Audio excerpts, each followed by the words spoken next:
Paulo, dá a impressão que ele tá quase se irritando aí no capítulo 10. Paulo, ele tem uma característica em todas as cartas dele, que ele sempre, na maioria, ele tira uma parte para colocar na prática. Isso é uma dimensão judaica. Você entende o princípio e depois vê na prática, porque não dissocia. E aí ele fala, ó, alguns de vocês não estão esperando, né? A gente é moderno, a gente vai fazendo tudo um símbolo. Então tem aquele negócio, você pega o cálice e espera todo mundo receber para tomar junto. Se a pessoa entende o que Paulo tá falando, que não tem nada a ver com isso, bacana. Tem um cara que falava o seguinte, a ceia, cada vez a gente vai botando mais símbolos na ceia, né? Era o suco de uva que representa o vinho, que representa o sangue. É o pão puma cortado que representa o pão sem fermento, que representa o corpo.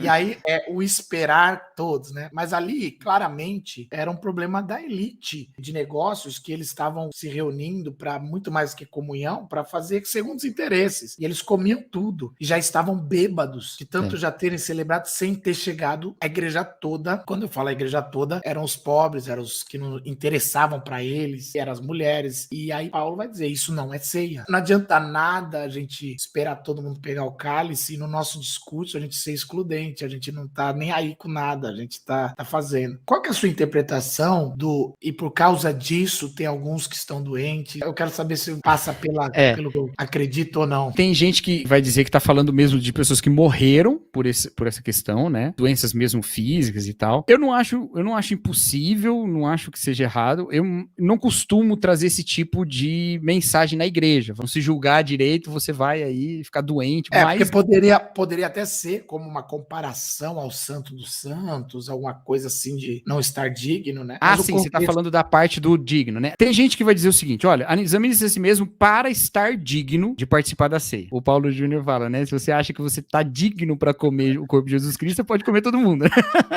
Só que o outro aspecto, eu acho que às vezes ele dá uma tirada dessa massa mais do texto. Quando você fala assim, não, a ideia é justamente ser consciente da sua indignidade. Então, por ser consciente da sua indignidade, você entende que você pode participar da mesa, porque é pelo mérito de Cristo e não o seu. Isso faz todo sentido em termos de evangelho. Só que, quando ele fala para examine-se o homem a si mesmo, ele tá dizendo que a gente tem que discernir o corpo. Ele não tá falando só que a gente precisa entender o quão pecadores nós somos. Isso aí é excelente, tem que entender mesmo. Mas existe mais coisa, eu acredito aí. E o que eu acredito é o seguinte: discernir o corpo seria entender o que é que você tá fazendo ali, ok? O corpo de Cristo é o sangue de Cristo. Beleza. Eu acho que as discussões de transubstanciação, consubstanciação, né, que os Lutero nunca disse isso, né, mas que a gente atribui a ele, de presença mística, acho que não era esse o ponto ali, tá? Esses são desenvolvimentos posteriores. Com certeza não era o ponto.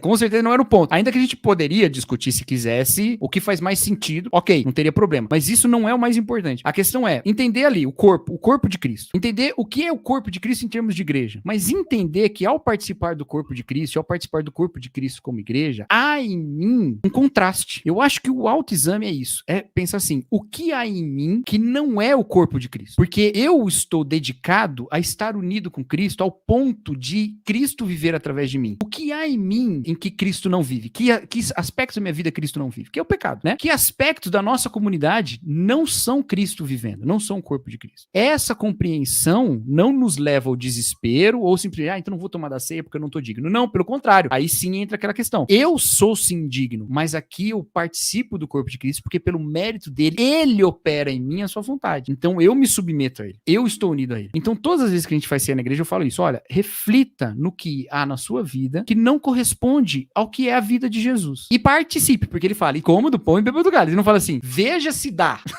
Né? Vê aí se você tem condição. Não, examine-se e coma do pão e beba do cálice. Essa consciência eu acho que é muito importante. E eu acho que ela casa com a teologia paulina de santificação. Aquela ideia que vivo não mais eu, mas Cristo vive em mim. Se eu vivo no Espírito, que eu ande também no Espírito. Eu acho que faz sentido nesse aspecto. Então, esse arrependimento é um arrependimento que me prepara, que me deixa consciente do que falta de Jesus. Paulo está questionando o fato deles estarem excluindo pessoas, estarem bebendo demais. O problema para Paulo não é nem a bebedeira em si, mas é criar contendas. Ele não se embriaga com vinho, mas também não se enche do espírito, né? Não o paralelo que Paulo fala, que o pessoal quer é se embriagar com o espírito. Ele faz um trocadilho ali. E aí, geralmente, ele fala assim, olha, tenha discernimento para tomar, porque quem come o pão e toma o vinho, traz para si juízo. E aí ele fala, pois quem come e bebe sem discernimento, o corpo do Senhor come e bebe para sua sua própria condenação. Por isso há entre vocês muitos fracos e doentes e vários que já dormiam. Eu quero ouvir você, porque o que eu interpreto tem mais a ver com a comunhão, porque é o seguinte, a gente coloca que Paulo tá falando, ó, quem come e bebe sem discernimento traz para si condenação, ponto. E aí Paulo vai falar, por que vocês estão trazendo condenação? A condenação não é a doença, a fraqueza que ele usa, estão fracos, estão doentes e alguns morrem ou dormem. A condenação é condenação, ele já sabe. Por isso que vocês, por excluírem pessoas do alimento da ceia, vamos lembrar que a ceia não era esse pãozinho que a gente come, era uma ceia, era uma festa, era um novo Shabá.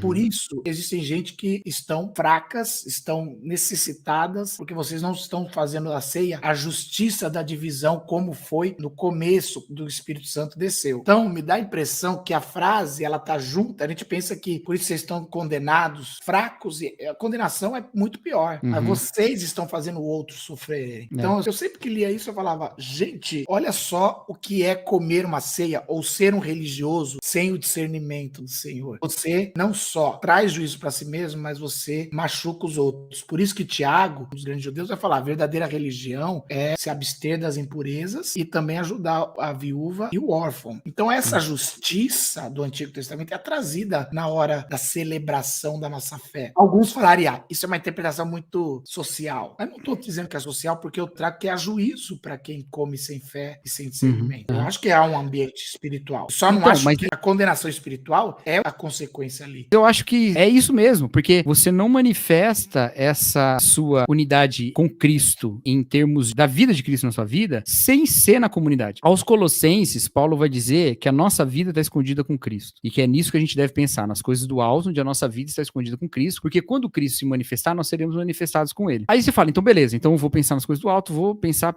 um dia Jesus vai fazer isso. Só que ele mesmo fala logo depois que a gente deve nos despir do velho homem e nos revestir do novo homem, que se refaz para pleno conhecimento segundo a imagem daquele que o criou. Ou seja, quem que é esse novo homem? Ele é a imagem daquele que criou, ele é a imagem de Deus. Ele falou lá no capítulo 1 que Cristo é a imagem do Deus invisível. Então, se dispa de quem você é, o velho homem, e se revista de Jesus. É nele, é nesse contexto que ele fala que não tem judeu, nem grego, nem escravo, nem livre. É no revestir-se de Cristo, ou no reconhecer essa união com a vida que está escondida com Cristo, essa manifestação da vida de Cristo em nós, que se manifesta a vida de Cristo na comunidade dos diversos. Então não tem como dissociar o autoexame dos aspectos comunitários e sociais. Não tem como. Porque senão não era uma refeição comunitária, gente. Era a gente comendo ceia em casa sozinho, Doritos e Fanta Uva. Não precisava a gente estar reunido ali. E eu não tô nem falando em termos de você ir levar a ceia para pessoas que não podem ir na igreja, tal. Isso é uma outra questão, uma outra discussão que envolve dizer para aquela pessoa, você faz parte dessa família. Isso é uma outra coisa. A comunidade está incluída ali, ainda que não explícita, mas está implícita. Eu tô falando assim, das pessoas que se veem como revestidas de Jesus Cristo sozinha. Não existe isso. É revestido de Jesus Cristo em comunidade. Tanto que Paulo, logo no capítulo